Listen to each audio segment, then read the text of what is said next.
All right, guys, in today's video, we have more PlayStation news to go over and discuss. Before we get into it, if you could do me a big favor, make sure you hit that like button to help the video out and show your support. Hit the subscribe button if you're new to the channel and hit the bell notification icon as well so you can be notified anytime a new video goes live. But we're starting here with a new God of War Ragnarok rumor. This is obviously one of the most anticipated PlayStation exclusives that is supposedly coming out in 2021.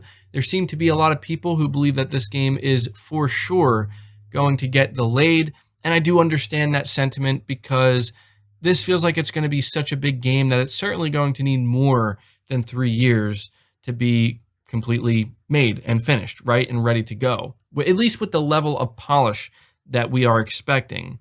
But it would not surprise me if this game does actually make its 2021 window, simply because I feel like it's not going to take them nearly as long this time around. That's just my hunch. But anyway, getting to the rumor. Roger Clark, the voice actor who played the role of Arthur Morgan in Red Dead Redemption 2, may be working with Sony Santa Monica Studio, the developer behind God of War and the upcoming God of War Ragnarok. Roger Clark also provided motion capture for the character and received critical acclaim for his performance. While nothing has been officially confirmed yet, Roger Clark's Instagram story highlights a career opening at Sony Santa Monica.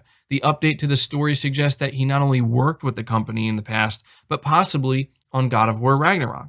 Now, to me, this is pretty significant because I know that this isn't a major rumor about the plot of the game or the characters or gameplay features or anything like that.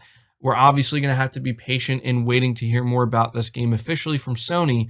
But this is pretty major, in my opinion, because Roger Clark is easily one of the best actors in the industry. Okay, what he did with Arthur Morgan is nothing short of phenomenal. And when I think about playing Red Dead Redemption 2, I think about Arthur Morgan's journey.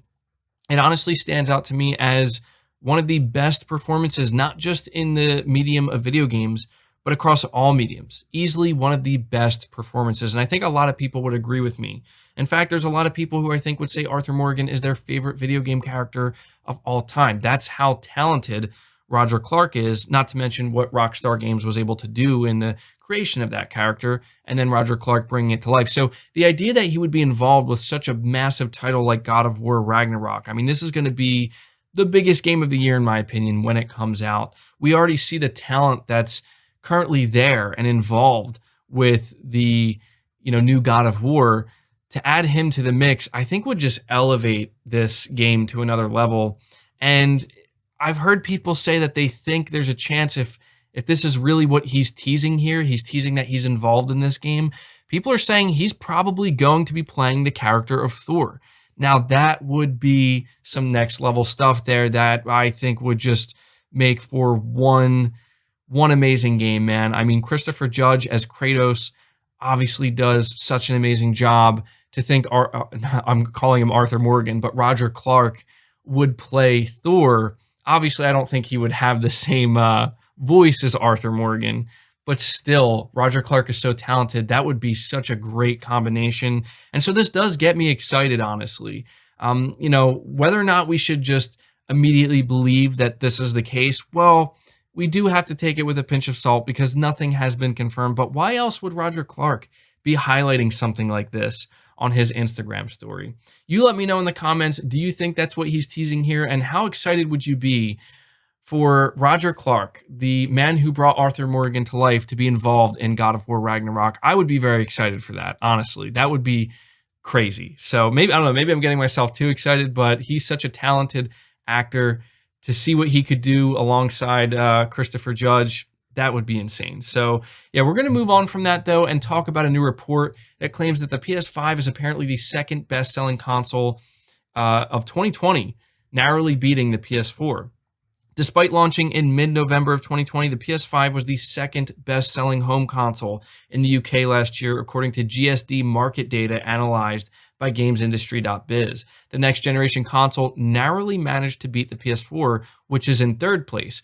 The Nintendo Switch managed to take the crown in the UK as the best-selling console of 2020, although the fact that the PS5 was not even available for 2 full months in the year and still managed second place is extremely impressive, and I have to agree with that. And that's one of the main reasons I'm highlighting this, because a lot of people seem to believe that the hype for the PS5 is going to die down and general interest in it is going to drop, and there's not going to be as many people as eager to purchase this console. I will admit that if the console didn't have any exciting games coming out, maybe that would be true, but the hype and excitement for this console is still very high, and Sony has not been able to meet that demand. That's most likely why we haven't heard any official sales data coming from Sony. It just wouldn't be a good look for them to reveal something like that when they simply can't meet that demand.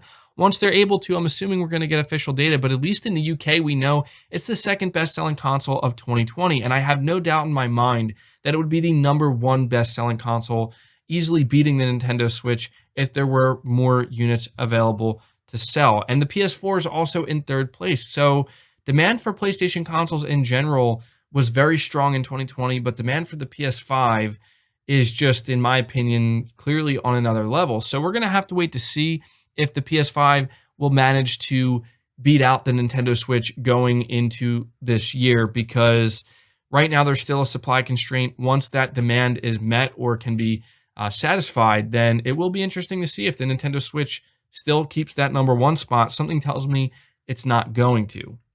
But I want to end this video by talking about another very interesting story that I think you guys will find pretty fascinating, because I'm just kind of surprised by this. Apparently, Ghost of Tsushima fans have raised $260,000 to rebuild Shrine Gate on the real Tsushima Island.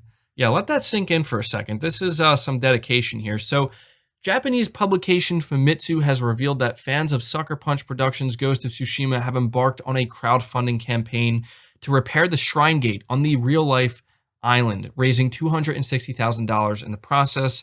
Now that is impressive. Tsushima Island was hit by a large typhoon in September of 2020, which heavily damaged a number of iconic landmarks, including the Heisei-era Torii Gate, also known as the Watetsumi Shrine. I'm probably butchering the name of that, but the crowdfunding campaign was launched by Yuichi Hariyama, also probably butchering his name, one of the shrine's priests. The initial goal was to raise at least 5 million yen, about $48,000, to restore the gate, and has obviously smashed that goal. So I know that this is kind of random, but this is pretty crazy, right? Like, who would have thought that we would be seeing this happening thanks to Ghost of Tsushima? There's no doubt in my mind that Ghost of Tsushima is the game that made this become a reality. I mean, I'm sure they would have been able to succeed in this endeavor, even if Ghost of Tsushima didn't come out this year. But, you know, a lot of people are looking at this and are like, wow, like, I played Ghost of Tsushima. Sucker Punch did a great job in kind of preserving that heritage, that history. And I think that has inspired a lot of fans to kind of donate to this cause and get this shrine back up and back to where it should be and preserve it. And I just think that's crazy. I just think that's very admirable. And, you know, I think stories like that are always worth paying a little bit of attention to, because it just goes to show that, you know, video games can have a pretty profound effect on people and they can be very inspiring. So very cool. Good news. I mean, there's a lot of crazy stuff going on right now, and I just thought that that was a little bit of good news that we could kind of go over and talk about. So that's going to do it for the video, guys. I hope you did enjoy it. I hope you did find it informative. Leave me your thoughts about everything we discussed down in the comments below. Again, leave the video a like, subscribe if you're new, hit the bell notification icon, and feel free to share this video out on top of all that. But until next time, guys, take care.